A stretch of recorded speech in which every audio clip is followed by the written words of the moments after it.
I've been trying to unravel this Alicorn mystery for years now. So when Cozy Glow became an Alicorn, I just knew this meant something major, but I couldn't put my hoof on what. This certainly isn't the first evil Alicorn we've seen, look at Nightmare Moon. And this isn't the first Alicorn who didn't have to earn it, look at Flurry.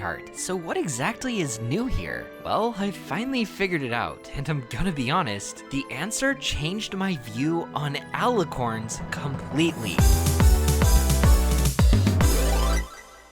So for one thing, Cozy Glow is proof that non-unicorns can become Alicorns. It's great to finally have that answered, but Cozy Glow's ascension taught us another thing, something a little harder to accept, that there's nothing special about being an Alicorn. I know this goes against everything I thought. For so long, I held on to the idea that there was something supremely extraordinary about being an Alicorn. It certainly seemed so, but Cozy Glow ruined that. Curse you, Cozy the Alicorn! Now we know that any pony can become an Alicorn if you just pump them full of magic. There's no rite of passage you have to go through, no special requirements you have to meet, you just need the magic, regardless of how you even get it. At first glance, this might seem like a disappointing answer to the question we've been asking, but there's still something interesting going on here. Like, how much magic do you need to become an Alicorn? Things get really confusing, because Starlight's magical abilities seem to rival, if not surpass, Twilight's. And you can't forget the most powerful wizard of all time, Starswirl the Bearded. Yet, these two are just unicorns. I think that's because the question itself is flawed. It's not about how much magic, it's about what kind of magic. An Alicorn is a combination of all three tribes, so if you're a unicorn and you don't have Earth Pony and Pegasus magic, it doesn't matter how much unicorn magic you have. Nothing's gonna happen till you receive magic from the other two tribes. Let's see if this idea lines up with the Alicorns we know. Cozy Glow became an Alicorn by absorbing the magic stored in Grogar's bell. Grogar's bell was filled with stolen magic from other ponies, so it makes sense that there would have been magic from all three tribes in there for Cozy to absorb. So far, so good. Twilight completed Starswirl's spell, which caused the Elements of Harmony to blast her with magic. The Elements of Harmony were magically connected to ponies from the different tribes. Perhaps that has something to do with why Twilight became an Alicorn.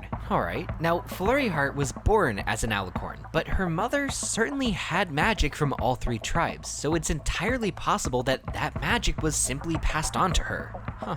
That was easy. This lens definitely seems to simplify things, and it works too well to overlook. But it does leave a lingering question. What about Celestia and Luna? If becoming an Alicorn is just a matter of receiving magic from different tribes, why do the Royal Sisters make such a big deal out of it? I mean, that's why we initially thought it was a big deal, because they treat it like a rite to passage, like it's something inherently connected to rulership and worthiness. But why? I think the answer lies with how they became Alicorns. They're going off their own experiences. Their ascensions must have been just as ceremonious and regal as Twilight's. To better explain, here's how I imagine it may have happened. How Celestia and Luna became Alicorns. Around 1,111 years ago, the 6 unicorn wizards tasked with bringing forth day and night were growing more weary with each cycle. This caused unease across the young nation, spreading fears that the day-night cycle could come to an end. But amid all the distress, 2 talented young unicorns stepped forward, offering to take the wizard's place. Word got around, and a crowd of recently united tribes gathered to watch in anticipation. As the sisters moved the celestial bodies with ease, something akin to the crystalling occurred. The people of Equestria, overwhelmed with relief and gratitude for the sisters, shared their love and light with them. The 3 tribes' magic flowed into the sisters, and they became Alicorns. The people of Equestria quickly realized that these heroes perfectly represent all 3 tribes and would make amazing rulers. The coronation follows not long after, and the rest is history. If something like this is what happened, it would make sense for the Royal Sisters to associate being an Alicorn with worthiness and rulership. That's how it was for them. They wouldn't know that the true reason had nothing to do with that. So of course they're gonna be surprised when they see Flurry, a pony who accomplished nothing and certainly isn't worthy of ruling.